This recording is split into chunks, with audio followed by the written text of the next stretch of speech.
Hey everybody, welcome to Swedenborg and Life Live. Today's lessons from near-death experiences, which what is cooler than a near-death experience? If you haven't read them, you got to go in there and read that. If you haven't had one, you got to read about somebody who has, because this is a peek that people get at reality, at the core, at life as it should be. And what we want to do is take that and mesh it beautifully and harmoniously with the stuff Swedenborg explored and come away with this practical tool we can all use. And now, let's explore it more. Let's build community together around it. So we are going to spend some time taking your questions and answering them. And by we, I mean a very excellent panel of expert human beings, expert Swedenborgians, expert life livers. So let's meet our panel today. Karin, welcome. Oh, hello. I'm Karin Childs, Community Manager and writer at Off the Left Eye, and I'm so happy to be here with you today. And I'm Cara Dom, Latin consultant for Off the Left Eye, and looking forward to another fun hour or so. And I'm Jonathan Rose, series editor of the New Century Edition and co-host on Off the Left Eye, and delighted to be with you. Okay, so let me start with an interesting story, because all those great co-panelists that you just saw, as well as our producers behind the scenes, may be wondering why we started a little bit late, like 2 minutes late. You won't know if you're watching it in post. That's because I was in this chat room. We were all ready to go, and then I suddenly disappeared off of the face of the earth. And here's the story. So there's certain things during the show, information I need to get that comes through my phone. And my phone is low batteries right now. So I was plugging in this little thing so it could be charging. But the charge wasn't quite working. So I thought, hey, maybe I need to go and wiggle the cord down there. And finally, I had a power strip that was full. I was like, I just need to unplug one of these things. Not that one, this one. And it was my internet. It was my router that I unplugged. So I had to wait for that thing to boot up. Thanks for your patience, everybody. Hey, we're here now, and we made it. What we're going to begin with is hearing a little bit from all of you, since you got to hear that. You already got to hear that awesome story from us. We do this thing called the reflection question, because if we're going to grow together spiritually, we've got to give everyone a chance to think and talk about stuff. So this week, we asked all of you, what's a spiritual tool that you use often? Which I'm quite curious about these answers. So Karin, what do people have to say? This is a condensed version of many wonderful responses from people, and people have had NDEs come back with tools to live life with, but we can all find those tools. And here are many wonderful responses. I try to feel love for evil spirits. Love works better than anger. The silence through meditation into a higher state of beingness. Sage and calling angels in to help those lost souls. Serving animals, writing in my diary, soft music. The Serenity Prayer has guided me through many uncertain days over time. I say the 23rd Psalm and ask the Lord what I am to know in this moment. Prayer. I say the Lord's Prayer for its profound effect on the earth and spiritual world. I remember that God can't work through me if I'm in a state of fear or anxiety. Yoga to release anxiety, be fully in the moment, and tap into love. I take positive thoughts seriously because that's an angel speaking to me. I focus on the fact that God only loves us. Time alone in nature, prayer, helping others, reading Swedenborg in a beautiful place. Meditation, being present, keeping my thoughts aimed toward usefulness. Awareness of my thoughts and what I feed. Divine providence and prayer. I use praise and worship when I feel low in my spirit or feel disconnected from God. Trying not to let my thoughts wander. The mantra from the guru is a spiritual tool to make your spiritual journey easy. One thing I practice, a representation of spiritual wisdom, is be kind. Prayer and listening, gratitude for all, his love is all and everything. And finally, praising Jesus. He opens my heart by sharing his. Thank you, Jesus. Wonderful. They're awesome and bite-sized tools that we can take with us. And you think about the lived experience behind everybody deciding, I'm going to answer this question this way. There's a lot of times when that stuff really came through in the clutch for those people. So thank you for sharing that with us. And I love the idea of it amplifies. Like, you guys giving us your tools doesn't make them less useful to you. It just makes them more useful to us. So it just builds and builds the amount that the human race can push back against all the negative stuff that these tools are helpful to pry off of us with. Awesome. Okay, let's get to the questions. If you're new to this, go type your questions in the chat and we'll be answering them as they go. And before we get there, just so you guys know, we're not for profit. This show, everything on this channel cannot happen unless you guys pitch in. If we raise $100 this week during the show, we will give you 15 extra minutes of Q&A as our gratitude for you pitching in. Go to otle.cosvox.com and there we will, there you can make a difference for us and make a difference for this very show by extending it. We're going to start with Pamela Collins, who asks, does Swedenborg teach that we all have a guide or guardian angel? Speaking of spiritual things getting us through, what is a better concept than us having a friend in that no matter what we're going through, there's some spiritual, somebody sitting over your spiritual shoulder, sort of watching your life, knowing your ups and downs. Is that real? I mean, do we have that? What does Swedenborg say? Panel, what do you got? Karin, you want to kick us off? Yeah, we did. Swedenborg definitely saw that we are always in connection with angels, that we are always being influenced and helped and guided by angels who are working on behalf of the Lord. And Swedenborg has this thing where he says we always have at least 2 angels and 2 evil spirits that are kind of on the opposite ends of our, selfhood, our higher selfhood and our lower ego selfhood. And so those 2 angels, I no doubt, because Swedenborg also says that every angel is connected to a whole community of angels. So that doesn't mean you only have 2 angels in your life. You always have a lot.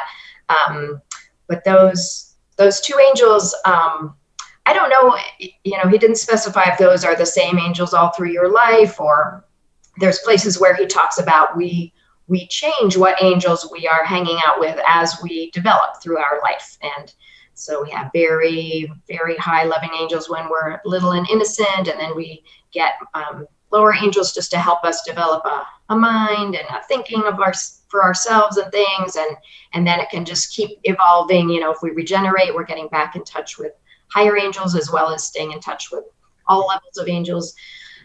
So I think maybe on the one hand, we're changing our angel associates as we go through life. But since we all are connected at our deepest core with a certain angelic community, there must also be some consistent angel companions that, know we're eventually coming home to their community. And so they might be ones that when we cross over, we'll say, oh yeah, you've been my friend all my life. So there's some thoughts to start out. It's great. And I do think it's an important distinction you raised that while Swedenborg seems more concerned with the principle that there are angels with us rather than telling us who or for how long they stay in a lot of cases, it doesn't negate the idea that you'll find in a lot of people's experiences of that there's somebody with you long term. I imagine there's a lot of different configurations. But Jonathan or Kara, do you guys have any follow-ups? Jonathan. Yes, I agree with what Karin said. And I've really wondered myself, based on what Swedenborg says, how exactly does it work? Or do they come in shifts? Because he really does emphasize that they're always, we always have at least 2 with us. And you see a picture of that in the New Testament. When Jesus is resurrected, there's an angel at the head and an angel at the foot, that kind of idea. There are 2 angels with us. Swedenborg has a part in Heaven and Hell where he talks about what angels do for a living, kind of thing, what their work is. And angels have various different types of work. Some angels sort of work in heaven, some work in the so-called world of spirits, which is halfway between heaven and hell, where we go after we die, and some work in hell. But then he sort of adds that they all work with people in this world. So that seems to be separate from their jobs. Yeah, I just love to know how exactly it works, but I'm reassured that it does work. And a big factor that he emphasizes is that depending on the type of thoughts and the type of feelings we're having, we allow them to be closer or farther away, depending on our beliefs, whether we even believe they exist or not, or whether we call on them or not, kind of has some control on how much they're able to help us. And so there's a lot that we can do to try to be thinking in alignment with them, trying to be humble and trying to work with them, because everybody has these two angels with them, but in some cases it sounds like they must be pretty far away and just trying to keep us from doing anything worse than we're already doing. Whereas in other cases, they can really, there's a partnership and you can work together. So those are some thoughts. Yeah, we're like, oh, I got stuck on Curtis duty. The whole time I was going to be like keeping his hand out of the cookie jar.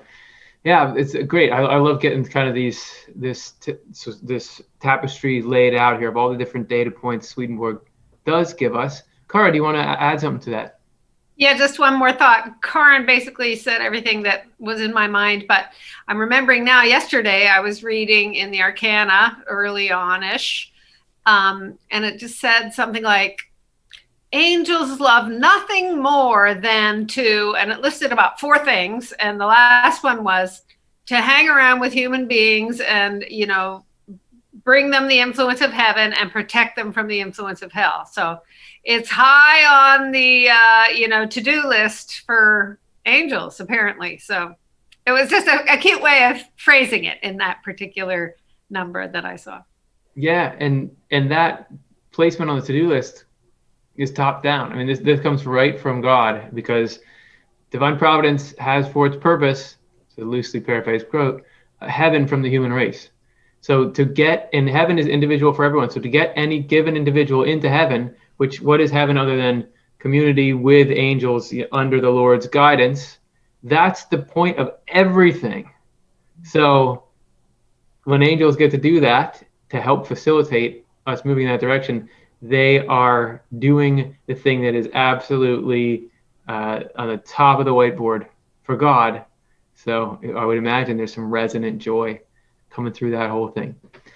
Hope you like that, Pamela. There's just a little, there's a buffet of concepts around that. And again, what a cool idea that there are guides with us. When you think your life is, who am I? I'm just nobody, and this is nothing, this thing called my life. To think of, you've got like a cheerleading squad, you've got super fans, that there are some beings, some people out there, not just anyone's, like angels, who are just the greatest people you could ever want to meet, who know all the ins and outs, and that just being a proxy for the person of God who gets every little bit of it. It's awesome. It's so cool. All right, let's go to the next one. This is Michael Hicks, who asks, did Swedenborg have any thoughts on Qabalah?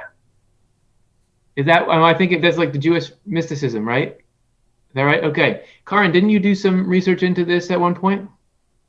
Yeah, I wasn't researching Swedenborg's connection with it. But a few years ago, I was studying some Qabalah, and I was amazed at just some very cool similarities between that kind of spiritual view on reality and what I find in Swedenborg. And it actually kind of helped me sort of hear different things in Swedenborg's writings than I had before, because it just broadened my mind a little bit as to what Swedenborg might even be talking about. And so that was cool. So I do think there's a lot of similarities. I know there's a couple of articles on the Swedenborg Foundation website by Rebecca Klein Esterson about Qabalah and Swedenborg. And I am no expert on that, but what I remember from those articles is there are a lot of similarities. There's not, and maybe Jonathan can correct me if I'm remembering this wrong, but there's not any obvious, smoking gun that Swedenborg was a Qabalah scholar, but it was apparently something that was maybe even in universities and something well known in those times as one area of study. And so perhaps he was, would have been aware of it, or, it would have been involved in his broad range of studies throughout his life, or in university where he went. But there's nothing in his personal diaries or writings or anything that's just directly talking Kabbalah. Instead, he is talking concepts that there are a lot of similarities, but he is getting that through his direct experience and his actual focus on the Bible. So there's all I know about it. Yeah, that's great. And I heard Dr. Rose called out there, so I'm going to turn it to you in a second. But first, let's put our hands together for a little thank you. Thank you to Jeffrey and Tara. Thank you.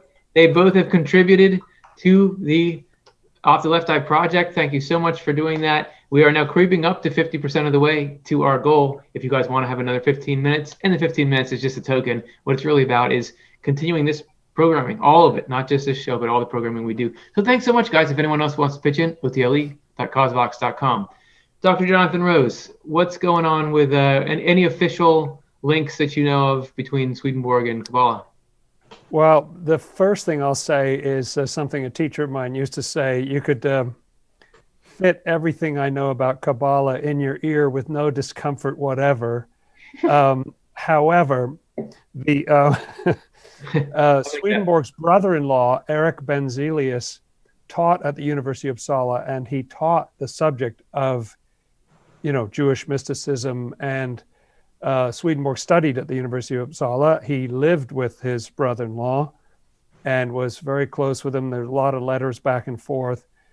It would seem surprising to me, and I know there was a Johannes Kemper who was teaching the subject at the University of Uppsala as well, who was a Jew who had converted to Lutheranism and was teaching there, and that George Dole has written about. So it would strike me as surprising if Swedenborg hadn't heard a word about it. He was a very intelligent guy who had a lot of interesting conversations with a lot of other intelligent people. And so he had probably heard some of these concepts. And so that idea of humanity, everything being in the human form, that kind of idea, there are some striking parallels. But as Karin says, he never says directly, as we read over here or something, he doesn't say that. So you just have to conjecture on the connections. Well, let's go into those parallels, because I feel like that's really the heart of the question. Is maybe he didn't say anything on it, but what would he say about it? So what are the parallels? So the grand human, right? They call it Adam Kadmon. That humanity is a grand human, or the archetype human. Is that the main one, or there's probably millions, but yeah, the other it's been a few years, so I'm going to be fuzzy, but the other thing was just these levels of reality that was striking me. That there's the Kabbalistic tree with these levels and these different circles, and and that it flows down from the underlying reality, the divine beyond comprehension, and then flowing down into these spheres that just gradually bring the divine down into the lower and lower levels. And in those levels, there was just concepts that to me were really matching with the idea of like the unfathomable underlying reality that Swedenborg talks about, then to the spiritual sun, radiance that goes out, and then the celestial heaven level and the spiritual level and natural level, and then earth, Yesod, at the bottom. And so that was another big correlation to me, is these levels of reality and how the divine flows down through those levels. Awesome. Well, if there really is a truth out there, you would think we'd be seeing some big parallels, and those sound like some pretty important concepts. Kara, do you like anything in this conversation that you want to expand at all, or are you happy to let it go? Okay. Yep. I know nothing. It's fascinating. That is the first step to wisdom. We were just doing some presentation about how angelic ignorance, and that angels always having this idea in front of them that what they know about anything, even if they know a ton, is nothing compared to what they don't know. They have to have that or they can't be angels. So you are a step in that direction. Hey, Thanks, Pamela.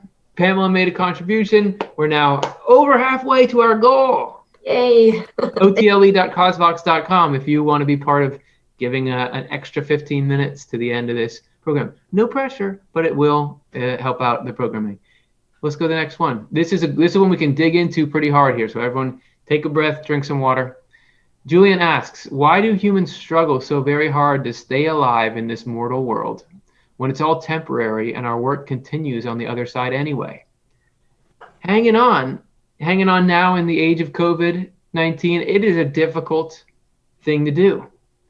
And if you're really saying that, look, there's a world just sitting right on the other side of it. Your one near-death experience that doesn't bring you back away from going there and everything's better and the people are shiny and the places are friendly and God is sitting right there. Why are we busting our tails and suffering, trying to stay here when everything's worse here? So and it's pretty important that we get into this, right? So, yeah, Karin, do you want to lead off again? Yes. If you think of it, it is as important for us to start here in the physical level as it is for a seed to start within the shell of the seed and in the soil, or else it can't become a plant.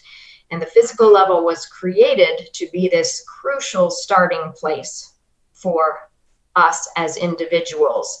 And it was not meant to be this messed up. It just got messed up. Like it was through the free choice and making bad choices that this world, the physical level, became so painful to be in many ways and everything. But it was created, as it says in the creation story in the beginning of Genesis, that God saw that it was very good. It was created to be just a beautiful, wonderful place to start out. Becoming a being. And of course, there still are beautiful things about this world. But what I've learned through studying Swedenborg for shows we've written about this is that everything flows from God and everything in the deepest level is just part of God's life. But in order for each of us to become an individual consciousness that has a feeling of a sense of identity, we have to come into the physical realm, get a physical body, and have a spirit that is developing within that physical body, because through that, we actually develop this border to ourselves as being a self that then continues on into the afterlife. This is what this mysterious limbus is, this border that we keep with us going into the afterlife that keeps us being a somebody that can relate to other somebodies. Else we would just morph back into the all, we wouldn't continue to be a someone who can have thoughts and feelings and choices and relationships and enjoy doing things and sharing love and everything. So all that is only possible if we start here in the physical level. And so that's why we have to start here. And it's got a lot of problems now, but it is getting better, I believe. If you look back a few centuries or 1,000 years, I think things were a lot worse, and we're on a upward trajectory. Long way to go, but stay hopeful, because we can, just one person at a time, bring more of that heaven back to earth. And that's the promise, that the earthly life will once again become a very pleasant and not a place of suffering anymore, but a pleasant place to begin. Becoming an individual, that there is a value in that beyond what we even usually think, that that is somehow a container for maximum heavenly joy. And that's something to keep in mind for sure, and worth putting work in for. Cara, what do you think?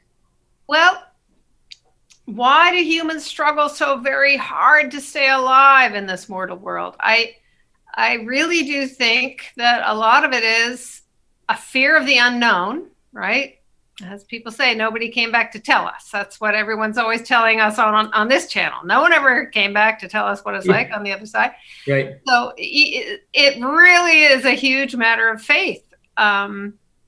It's a matter of belief and trust, and some people just don't believe it, and some people don't trust it even if they believe it. Like something in their heart isn't quite sure about, well, if I just decide not to go on the ventilator, then what, or whatever. I mean, it comes down to individual like choices about what you're going to do with your body. But I sympathize with you, Julianne, and I feel lucky that it does take an edge off for me of the fear of death. And of course, you don't like to lose your loved ones, but I don't, Well, yeah. People, it just takes something. It takes something to hold that faith and trust that there really is something after this. And it's not a given in this world that people believe that. I think you bring up a really important distinction there, or you implied a really important distinction with how you were talking about that, is that there's two sort of struggles around life.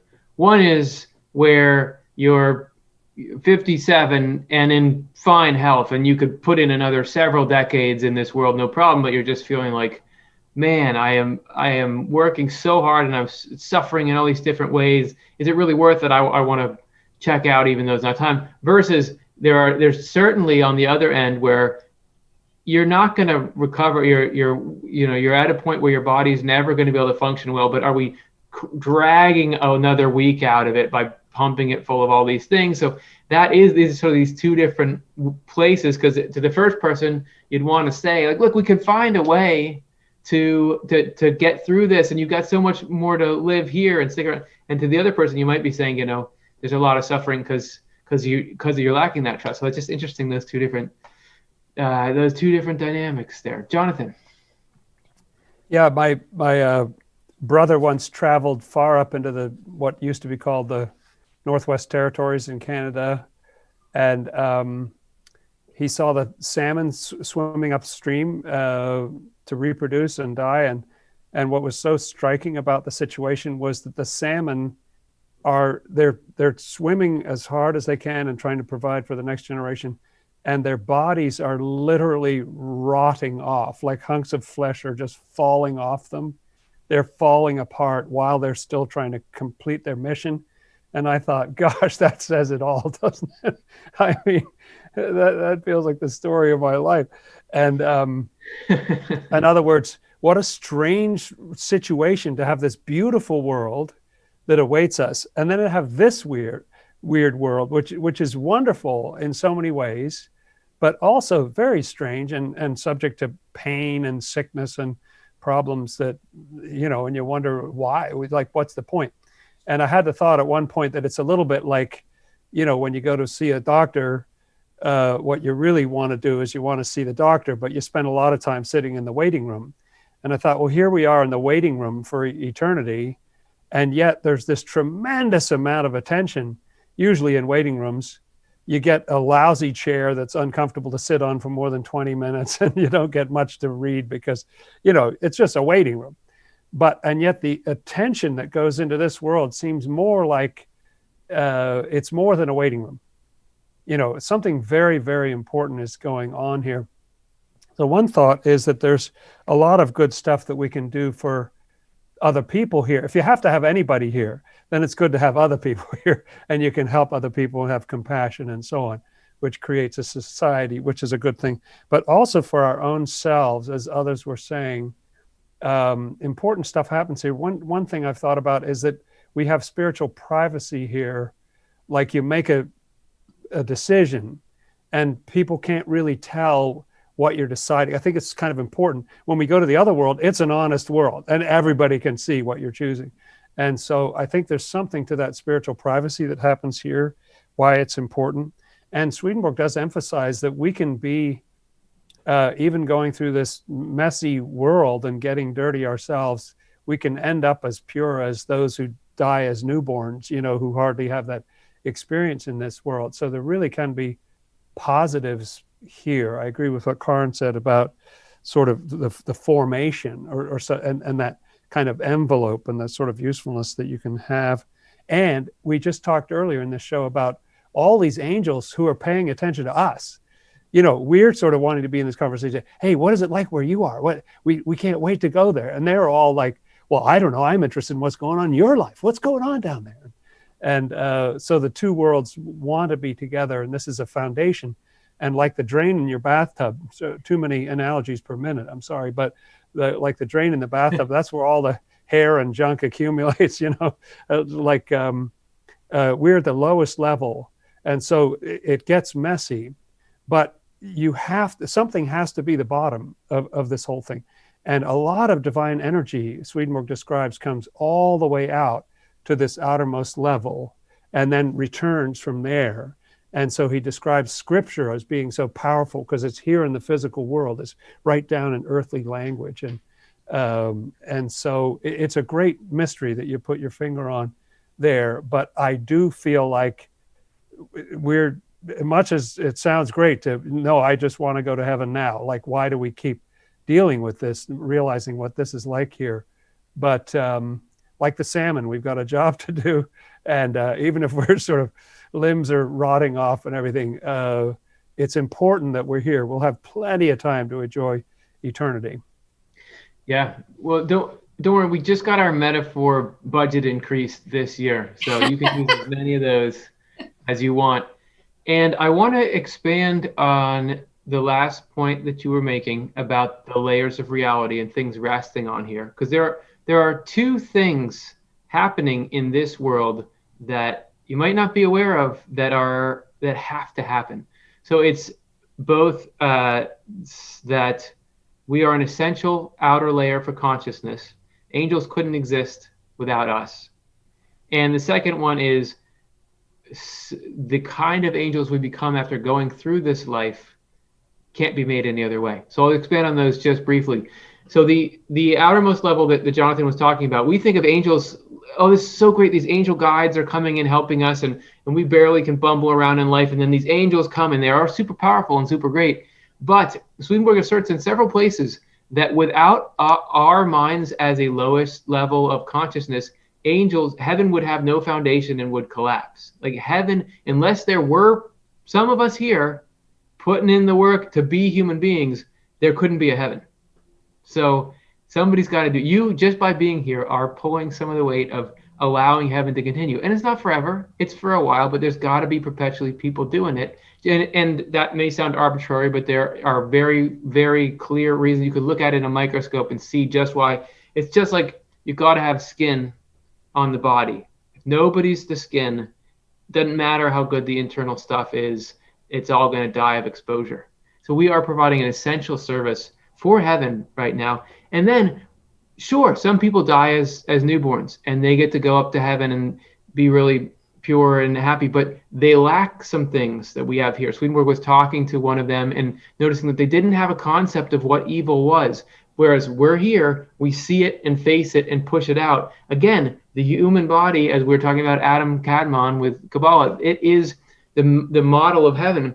If you don't have all the different kinds of parts that go to make it up, which are all the different kinds of minds, so, including some of them who have dealt with the things we're dealing with on earth, we wouldn't be able to have a functional heaven. And heaven's, if nobody lived in the physical world, you couldn't have a functional heaven in two different ways. So you are doing a great job doing something so important that we can barely fathom it. And that's a good reason to keep going as well. All right, Karin, do you want to have a last thought on it? Yeah, I wanted to apologize to Julianne because I misheard the question, but it turned into a really good conversation about, because she was asking why do people struggle so hard to let go of this life? But it's great to just remember that whatever is happening to each person is just the right thing in the grand scheme. So it can be,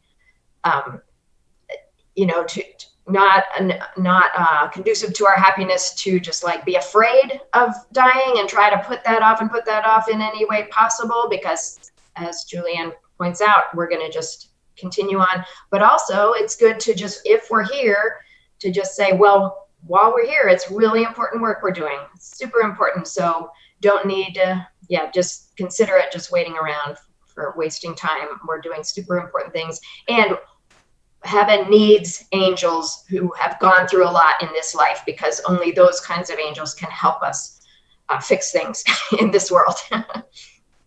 Yeah. Okay, great. I guess you can read that question two ways. Yeah. We read it both, which is like bonus. Hey, speaking of bonus, we're going to pause for just a minute to let people know that they've won something. So every month we have a new donor raffle. If you gave for the first time off the left eye during a month, you're automatically entered in to win one of 2 amazing items of swag. So for what's this month? September. Is this the last one? Yeah. So for this month, September, what a great month. We have a winner. So first of all, the Off the Left Eye mug. This is a stylish way to get your liquids that will let everybody know you're thinking about truth and water. That was Gloria Hayes. So Gloria, thank you for your contribution. We will send you that beautiful mug. And then the tote bag. If you want to carry, let's say you want to carry around a beautiful volume of the NCE or just some other stuff, your groceries, we have this awesome Off the Left Eye tote bag. And the winner of that is Jeffrey Adams. So thank you to both of you for your contributions. That's awesome. Hey, if you have never given to us and want to, you could be entered in next month's drawing. And for this particular show, hey, we're still a ways away from our goal if we do want to expand things and go an extra 15 minutes. So go to otle.cosvox.com. We got to raise, what, $45 in order to get there. That's not that much. A couple contributions could do it just fine. So do that. In the meantime, let's get to the next question. This is from Jet Fuel 12, who asks, what are the similarities and differences between Swedenborg's writings and near-death experiences? That's a very on-topic question. I love it. Do you want to have everybody just think about like what's a similarity, what's a difference? Because there's probably so many. Does anything spring to mind? Cara, you want to lead us off? I'll just start out with the light. Near-death experiences seem to always talk about some quality of light and brightness of light that is something they haven't ever experienced before. And Swedenborg describes the light of heaven as that, just something amazing and powerful and revealing and enlightening like we've never known. Awesome. Yeah, the light. And so cool that Swedenborg has a backstory to what the light is, that it is divine wisdom, and that this is one of the primary emanations that actually in our minds on earth, we're only able to think because of the inflow of divine light. It just kind of adds that dimension. That's cool. Yeah. Other similarities and differences, Karin? The concept of unconditional love, that God is a God of unconditional love, is huge because many people have been raised with an angry God concept, and the near-death experience stories tell us over and over that they were just, this light that Cara mentions is also full of this just indescribable love that is just so unconditional, unforgiving, and even when going through the life review and seeing stuff that wasn't so great, it's all in this encompassing unconditional love that only wants to help people. And the other thing is protection, and joy in greeting people. So near-death experiences describe this joy of people greeting the one who's crossing over, either loved ones or beings of light, angels, and just this joy and welcome. And that is matching with what Swedenborg talks about, these angels, these highest angels that come to people as they're crossing over and just want to protect and love them as much as the person will allow. So those are a couple of correlations. Absolutely. Yeah. And those are some big ones too. Jonathan? Well, one similarity is that the idea of having your questions answered. Swedenborg says that angels want to answer any question and talk to you, about anything you want to know.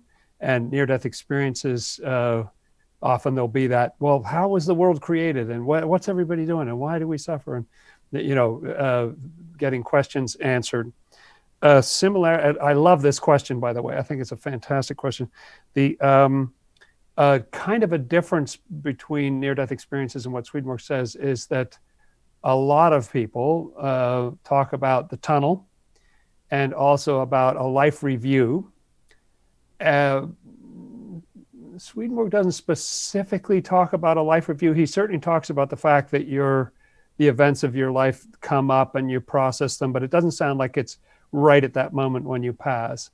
And he doesn't exactly talk about the tunnel, but he does talk about this power of divine love, that if your body, you know, if there was an explosion or whatever, the Lord can draw all the pieces together. He just talks about this amazing kind of magnetic pull that kind of sounds like the way people are drawn through this tunnel, but it's quite a different way to say it. And one other thing that strikes me is that a lot of near-death experiences have an interview with God, with this being of overwhelming unconditional love, and even the epistles say to be absent from the body is to be present with God, that kind of thing. Swedenborg's account says that we're present at first with the highest angels who embody that kind of love. It's a little bit different than saying you're actually with the Lord himself, even though the whole idea of those highest angels is that they embody, the Lord fills them with that divine spirit. And so I wonder if that's what people are experiencing when they feel I was sitting with God, and Swedenborg would say, well, technically those were celestial angels who were filled with the divine spirit or something. I don't know, but it's just another little compare and contrast that occurs to me. I love what you did with the differences there, because as we were getting partway through, I was thinking it's going to be very difficult to highlight differences because there are so many different near-death experiences it can take. But you went right for the biggest, I think, dissonance between Swedenborg's description and the classic near-death experience. And certainly, while you can find all the elements of a life review, where he talks about displays and the spiritual memory and everything, it's not front and center. He doesn't talk about that as this cohesive, right in your face thing like they do. So I love that you brought that up. Before I get to a similarity that I liked, I want to say thanks to Sharon. Sharon has stepped in, and now suddenly we're going to overtime. We have hit our goal. Thanks to everybody who contributed, and we'll take this as a vote of you guys enjoy this conversation that we're having. So let's keep going. Thanks so much for your support to the program, everybody. If you're watching this after the fact, you can still donate, and that still makes a difference to us. otle.cosmic.com. Okay, I was thinking about space in the afterlife, and that Swedenborg has a chapter in Heaven and Hell on space and time. That there's no time and no space, that space is states. And people will talk about a fuzzy sense of time, but also a fuzzy sense of space, particularly around that tunnel that you mentioned, Jonathan, that they'll say, I was moving incredibly fast, or I was suddenly, I could have gone, it could have been that I went a few feet or I went across the entire universe. I don't know. We just moved. The people describe it like that there does seem to be this, well, there's still what Swedenborg would probably describe as the appearance of time and space. People experience similar sensations. They don't behave at all like the time and space we know. So that's a cool theme that runs strong through them all. And I guess I would just throw in there telepathy, that people talk about angels talking right into their mind, and Swedenborg describes the very same thing. Yeah, so that's great. Karin, did you want to say something else? Yeah, actually, I in our show, What Happens Immediately After You Die, which is our most popular show right now, we did find a way to reconcile that life review thing with something Swedenborg said, because he talks about the book of life, and that gets opened at a certain phase of your process after death. And you're even he describes sometimes people are actually looking through a book or they're seeing it displayed in front of them, and every moment, every feeling, every thought, and it's involved with the angels helping you examine your life. So I think that's the same thing. And it's true that Swedenborg says in the actual death process, that comes a little later. It's not right at the beginning. But I think that's because the NDE is a different thing than actually dying. You're just getting a little taste of whatever would be the most useful. And so I think for many people, just having an NDE and then coming back, the Lord would see there's some use to you getting that right now instead of later, that life review, to help you make some realizations and make some changes. So I think I do find that in Swedenborg's writings, but just in a different order when it's the actual death process. And then I also wanted to mention just NDEs affirm what Swedenborg says, that we have a spiritual body when we shed our physical body, because people find themselves as a person there on the other side with the body, and talking and doing things and seeing things, and a tangible world around them. So that is also matches with Swedenborg. Oh, we could go on and on. We have 2 episodes, the episode that came out last and the next one, about the correlation between Swedenborg's description and what's going on there. But I like those ones that you pointed out there. And yeah, so it's just fascinating to dig into that and sort of see what lies behind and behind. And I think purpose means results. Everything is, Swedenborg talks about there being a purpose that drives the means and changes the results. Near-death experience versus actual death, very different results. Somebody comes back from a near-death experience and lives the rest of their life in this world, so it would seem to make sense that the means would be shuffled around into the sort of Cliff Notes version that you were describing, Karin. Okay, hey, I just want to say thanks to Coy, because Coy made a donation, and so now we are well above our goal, and it feels great to get one of those after the goal's already been hit, because it shows people just want to support the program. So thank you so much, Coy. Appreciate it. Hey, let's go to our next question. This is from Virginia Dare, who asks, are our loved ones checking in on us from time to time, always with us, or off doing their own thing, or all of the above? How important are we once you do cross over to this awesome new world? Is it sort of like, oh yeah, I used to know so-and-so back in high school, Earth life, but now we don't keep in touch that much? What do you think, guys? Does Swedenborg have something clear around this, or what? Yeah, Karin. I'll start by saying that I have wondered if it's a little different now than it was 250 years ago, that the veil would be a little thinner now than it was in Swedenborg's day, because it was right at the time of the big last judgment in the spiritual world, and things had been very blocked and there was a lot of separation. But even then, Swedenborg definitely wrote that people in the afterlife can be aware of the thoughts and feelings of people on Earth. So like there's a definite connection there. And I remember a couple of just stories in the middle of true Christianity of either spirits or angels just telling Swedenborg that they were aware of this certain person on Earth and what that person was doing. I'll need to find where that was, but it was just like, my person is this kind of a occupation and does this. And I thought, well, there you go. It's like there was an instance of being quite aware of what the people were doing on Earth. And so I think it's all of the above. I think that it's so much more clear in the afterlife than it is here, that we're just so connected, and that Swedenborg says we are already in communities in the spiritual world, and sometimes that becomes very clear to the people in that community, like, whoa, there's there's a person who's on Earth, but here we're seeing them there. And maybe other times it's not that clear, but they're just more feeling the thoughts and feelings and influences. So I think it's all of the above. I do think our loved ones are aware of us. I don't think it's just like they're watching us all the time in a physical way, and they're going to the store now, and they're living their life, but they can feel us as a part of their life. We have these bonds of love and thoughts that I think they're more aware than we are on this side of that ongoing connection. Awesome. Great. Lots of cool thoughts there. Jonathan, do you want to expand? Sure. Just a quick thought that Swedenborg sort of has it two ways in the way he describes it, in the sense that he'll say that the souls of especially soulmates will dwell together, so they're always together. And yet, he says, when the one who's in the physical world dies, there are these joyful reunions of like, oh, finally, And so it wouldn't feel that way if it was exactly the same as always being together.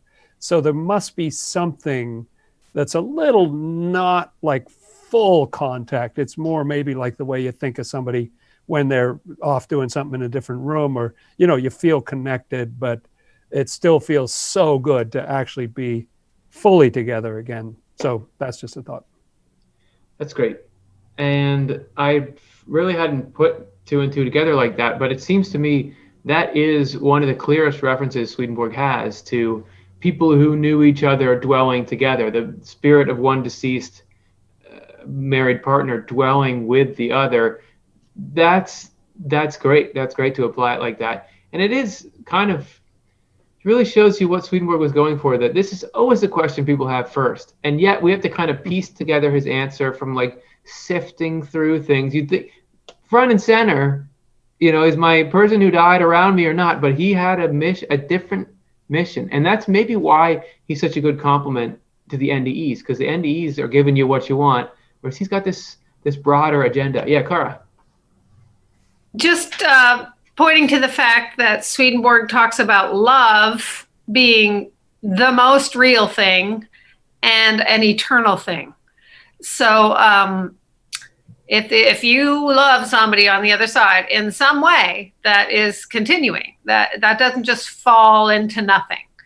So I don't know what it would manifest like, but somehow I just imagine that. I mean, my son lives in Colorado and I live in Pennsylvania, and he's in my heart all the time. Will it be a lot different than that? I don't know. Yeah. Anyway, in some way, the love remains, even if there's not like a conscious togetherness about it. Yeah. I just want to quick add that I love just thinking about whatever is the most useful.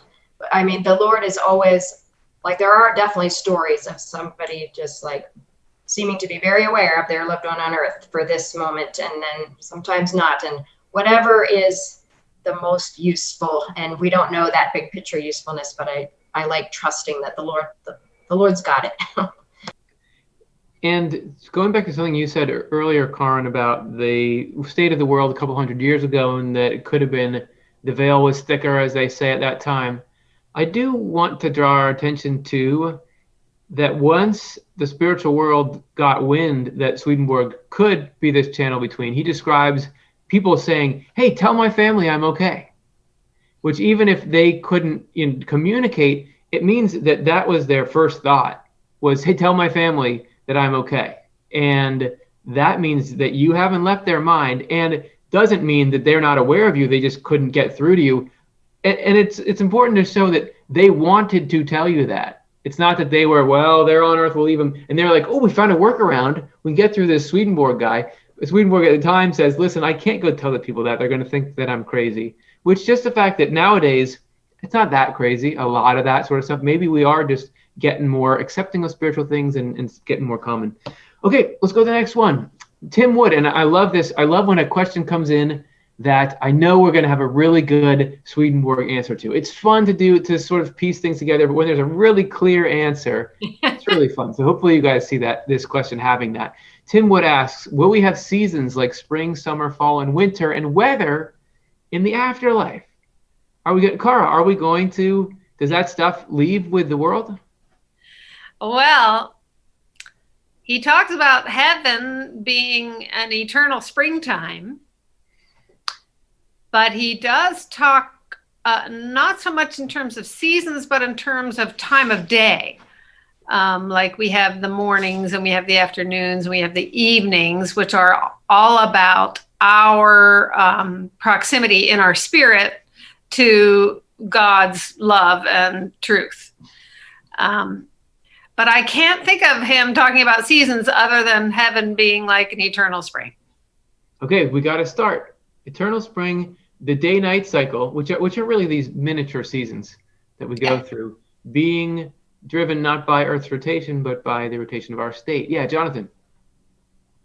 He does have a couple of wonderful stories. He has a snow shoveling passage. He talks about the Arctic zones in the other world. It does seem as though there's weather kind of conditions and the joys of snow shoveling and so forth. It's actually not associated, even though I love snow. I spent a bunch of my time in Canada, but to him, a Swede in the 18th century or something, I think. Anyway, snow it has a beautiful correspondence, but it also tends to happen where there's faith alone in the other world. It's not a very good sign if it's snowy where people Hey, are. will you give us this, like the briefest, I think I know the story you're referencing. Will you give us just the briefest outline of what's going on in that community? Yeah, well, he goes up there and he hears this sermon that's kind of hilarious the way he describes it, because this preacher is really so fixated on the thought that you can't understand anything and you shouldn't try to understand it. And so he just keeps sighing and saying, "Oh, what a mystery is our faith." And so Swedenborg travels there on a Sunday, and they're all shoveling the snow to get into the building. And then he describes these terrifying, crazy, wild horses who are bringing people up in carriages, and they're going out. And then after they hear this sermon, they're all saying to the preacher, "That was so wonderful, so wise." And Swedenborg asked them, "Did you understand anything?" And they said, "Why do you ask us whether we understood? We're supposed to hold our intellect under obedience to faith." So, it's sort of the message goes with the snow. He does talk about seasons, although Kara's right that he talks more about time of day. But he says that as we progress in heaven, our winter gets milder and milder, and our night gets lighter and warmer. And, so there's a gradual sort of, I don't want to say global warming, that's the wrong association, but there is sort of an amelioration over time of where you're really savage, really brutal winter and really dark night is more a thing that he associates with hell or really difficult states and that kind of thing. It sounds like the temperature's wonderful. He does not say, although lots of people in his time period believe that in hellfire and you're burning in hell. He said, actually, there's a coldness about hell, but a lot of the evil spirits don't feel it. They feel fine. They feel sort of room temperature or something. They're not freezing. They're not burning. That's more of a correspondence. When other people go around people who have a really cold heart, then they'll shudder like they're near an iceberg, he says, and that kind of thing. But there is weather, and there are all the things that are here. He describes quite a lot of passages about, meteors and interesting things that happen, and there's lightning or a storm clouds, and so it sounds like all of that does still happen, and he describes that as in this world there are certain basic principles about the sun, the earth going around the sun, the tilt of the ecliptic, all that kind of thing that create the equinoxes and the solstices and all that. But within that, there's infinite, unending variety, and you never get the same day twice. And he says that's even more true in the other world. And it's not anchored to a sort of physical clock that says, well, now it's springtime. For one individual, could be they're in a different state than another one is. So it's more fluid, but all of those things are there, which I think makes life rich and interesting. Yeah, and that's the excitement I have around the answer is that yes, there are these things, but it's not what you think. It has to do with the driver is the mind, and the springtime climate that Kara is describing is because of the mindset in heaven. And I think about, Jonathan, your point to the mildenization of the winters and the nights. It's just like if you go from, where I'm in the Philadelphia area, you keep going south, you get milder and milder. And Swedenborg talks about the directions, the axes in the spiritual world. North-south is about truth and your acceptance of truth, and then east-west is about love and your acceptance of love. So moving further south would be actually like moving more into the light. So it's all, again, going back to this time and space are different there. And the snow you were talking about, Jonathan, that they were shoveling and was coming out of their minds. I mean, the mindset that gravitated towards this cold, sort of loveless, warmthless faith, they wouldn't see it as that. You have to be cued in to understand that that's what's driving the surroundings, but that's what it is.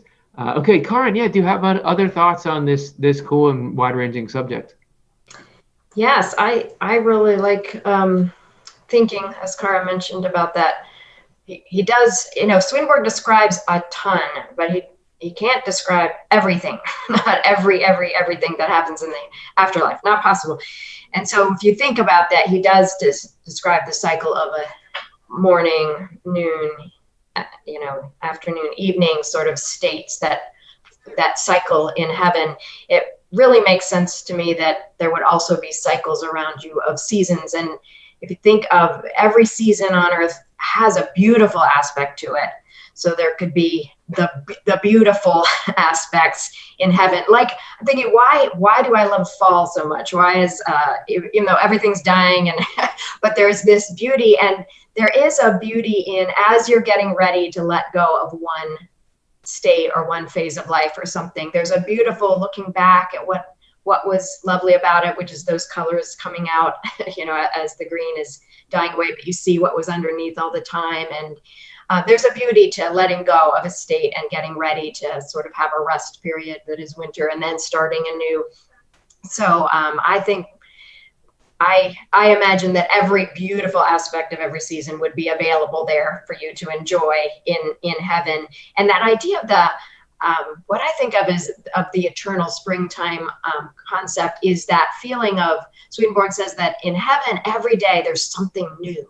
Like, every day is exciting because there's something new. And so that's that sort of springtime feel to heaven. Like, it's new. Everything's just getting started. And so think of it that way, rather than of like, oh, boring, we have the same weather as we had yesterday, but just like, it's new. It's a new day, exciting. And maybe sometimes just in your one waking period, you're seeing all the seasons in some way. I don't know, but it's going to be beautiful. It's a good point, because there's always a tendency to go minimalist and think, well, that doesn't sound as great as what we have here.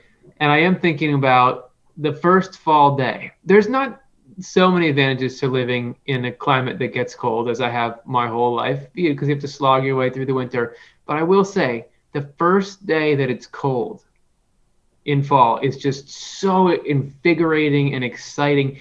And it's because you're sliding down the slope into wintry death, but it doesn't feel like that. So I do think, Karin, you're right. There's something beautiful in there. It reminds me of, like Jonathan was mentioning, the nights get less intense, and that in heaven you have night, but he's adamant that there's a distinction. It's the half light before dawn. It's not night. And who knows what that actually looks like, but it's something different. So it could well be that, the beauty of all these things, the positive and negative correspondences, you do get the good stuff, but you don't get the, like, oh, it's slushy and 36 degrees right now. At least you don't get it as much, right? Okay.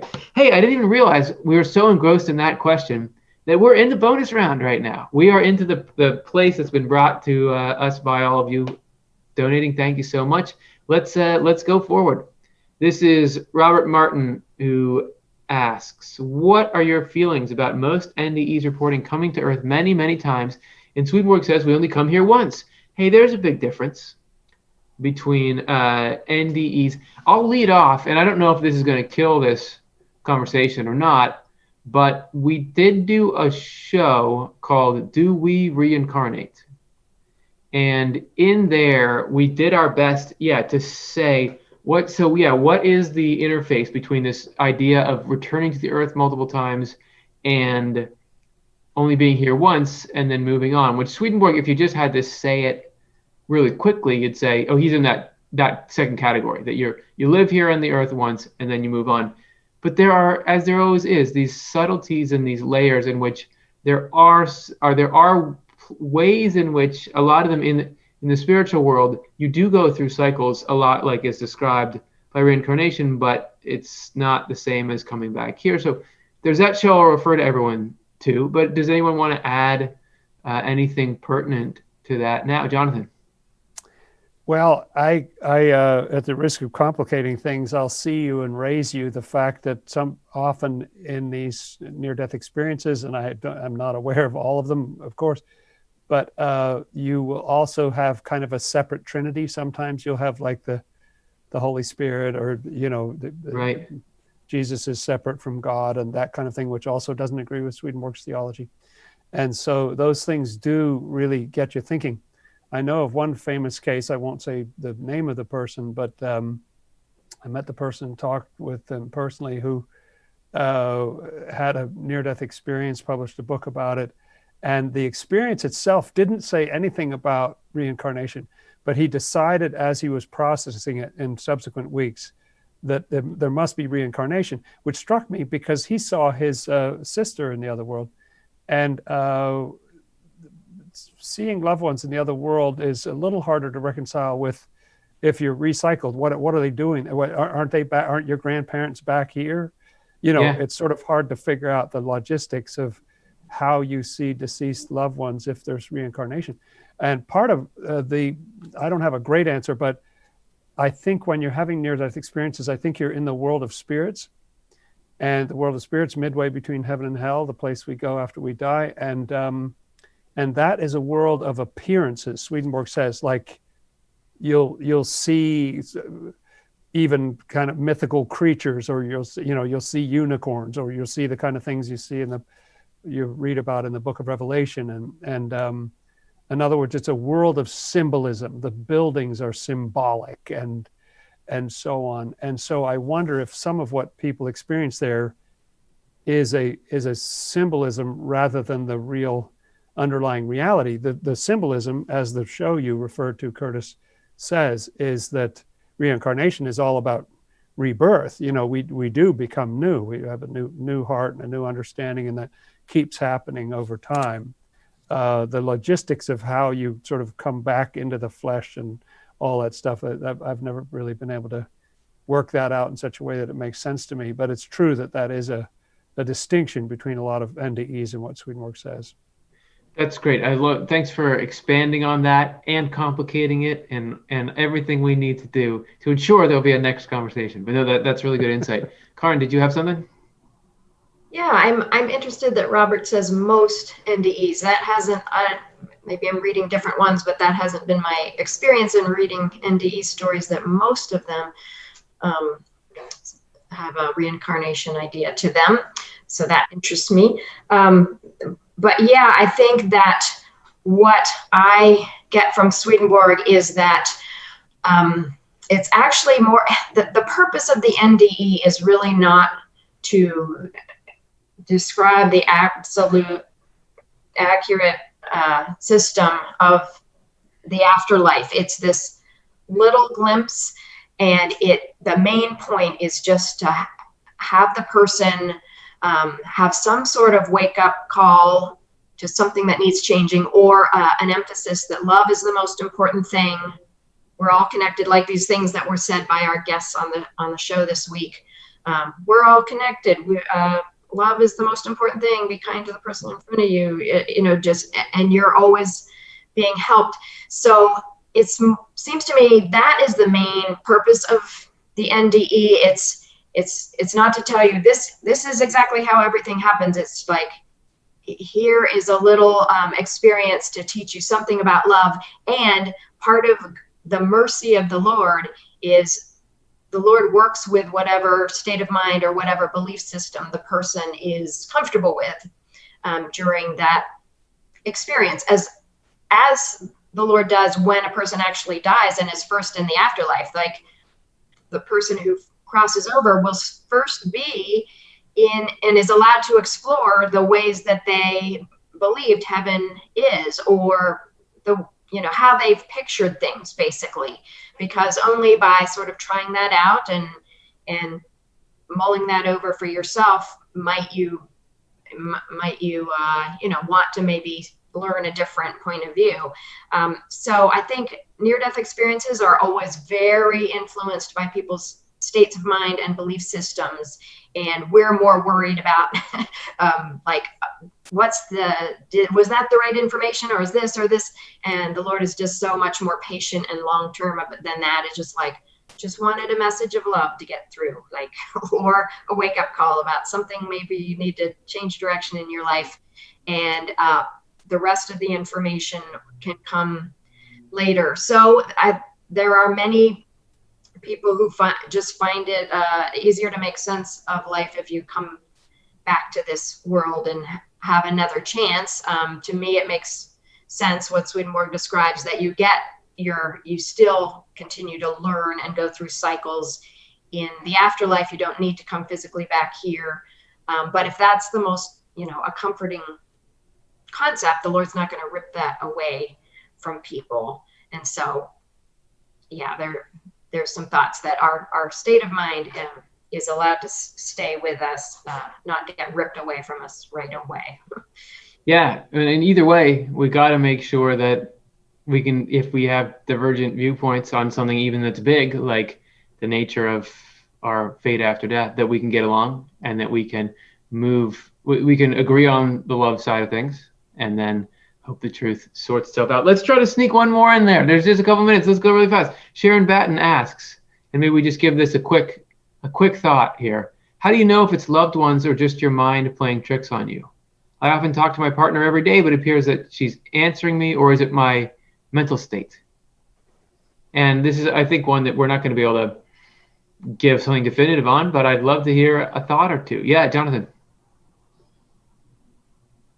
Oh, you're muted. Good Zoom etiquette, though. Playing tricks on you, that would, in Swedenborg's view, be a hacker of some kind from the other world. He doesn't call them that, but somebody who's trying to fool you and play the role of that other person. And whoever that is, they would have some kind of an agenda. So you could see whether that voice seem pushy or not. I also evaluate just on the basis of the content. What is the content? Is it loving? Is it compassionate? Does it seem true? Or does it seem like it's, pushing you in a different direction? And if it's surprising, I think it comes from outside of myself. Like, I don't think my mind just sits around and thinks of things to surprise myself, and so if it's surprising, that feels like something outside of self. Great. I love it. Some good, quick hitting points there. Kara or Karin, do you have anything? Karin? Yeah, I agree with Jonathan. Just pay attention to the feel of it. I was just reading something in Divine Providence where genuine angels or good spirits are not going to be pushy. They're not going to tell you what you ought to be doing or ought to be believing. They're just going to say, I love you. I'm okay. You're okay. Everything's okay. Just some very simple, the most real feeling ones are it's just a hug or a simple message of love. And I think that if you get those kinds of things, the other thing is, I think negative spirits will try to get you to second guess this all the time. Oh, that felt so good. Oh, but what if it wasn't really my loved one? Well, just don't pay attention to that. If you felt a loving presence, just let yourself believe that was your loved one. Don't get into the second guessing game, because it is your loved one's love one way or another, if you're feeling it in that way. That's a great point. So many times the second guessing game can just ruin anything good. You just peck it to death, and that's sort of the direction the monkey mind part of it will try to pull you in. So great. Okay, so cool. There you go, Sharon. Hope you enjoyed this. Just throwing a few things out there, and thank you for willing to share your experience there. I want to say thank you so much to the people that contributed during the show. Jeffrey, Tara, Pamela, Sharon, and Coy. We had 5 total donors, raised $155 going into the programming. So thank you for helping us reach the world. Hey, speaking of reaching the world, we're going to keep it going. I mean, what we do here is we make sure we tell everybody the good news we possibly can, as much as we can. So the show continues, just because this one is ending here. On Sunday, we have a new episode of our Inside Off the Left Eye podcast, which is entitled Go-To Spiritual Tools, and Swedenborg's new address in heaven. So you will hear Chelsea and myself answering the question we started this show with, and you'll get to hear about where Swedenborg moved in heaven at one point while he was still alive in this world. Then, on Monday, new episode of Swedenborg in Life. We continue our mini-series on a near-death experience, and the title of the episode is The Framework Behind All Near-Death Experiences, which I'm excited about this because I really think what Swedenborg can really contribute to the modern near-death experience movement is a little bit of the, why are we experiencing these phenomena? And through this framework, really bring it into something that can change the way you see everything. So that's going to be great. Hey, guys, and by guys, I mean the panel. Thanks so much for doing this. That was a lot of fun. Good fun, Curtis. Yeah. Thank you, everybody. Wonderful questions and discussion. Keep on asking questions. Keep on reading lots of stuff and researching and feeling what makes sense to your heart. Yeah. Thanks for being here. We'll see you next week. All right, everybody, take it easy. We'll see you soon.